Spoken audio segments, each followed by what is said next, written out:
Почитувани, уренисаниот образовен систем е една од причините зашто младите се иселуваат од земјава.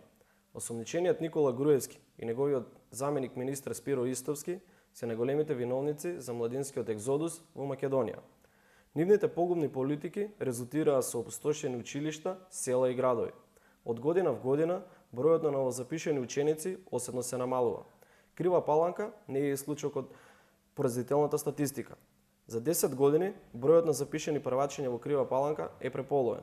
Бројот на првачиња е намален за 55%. Во учебната 2006-2007 година во прво оделение во Крива Паланка се запишани 424 ученици.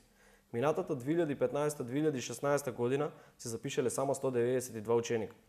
Оваа година негативниот тренд продолжува и сето тоа е резултат на лошото владење на локалната и централната власт. Над 230 првачиња, помалку за последните 10 години во Крива Паланка е огромна, фрапантна бројка што ги потврдува штетните политики на ВМРО-ДПМН. На младите во цела Македонија им се неопходни промени. Тие треба да продолжат да живеат и создаваат под ова поднебје. Иднината на оваа земја мора да се обезбеди со воведување европски систем на образование и нови економски политики. После 11 декември доаѓа нова демократска власт предводена од СДСМ, која ќе го фокусира системот на образование на учениците и на професионалното насочување. Со повеќе мерки ќе го поттикнеме вработувањето на завршените ученици од средните училишта.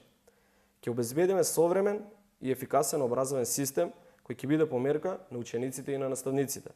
Преку нови економски политики, младите ќе ги задржиме дома и ќе го вратиме квалитетот на образовниот процес. Промените доаѓаат.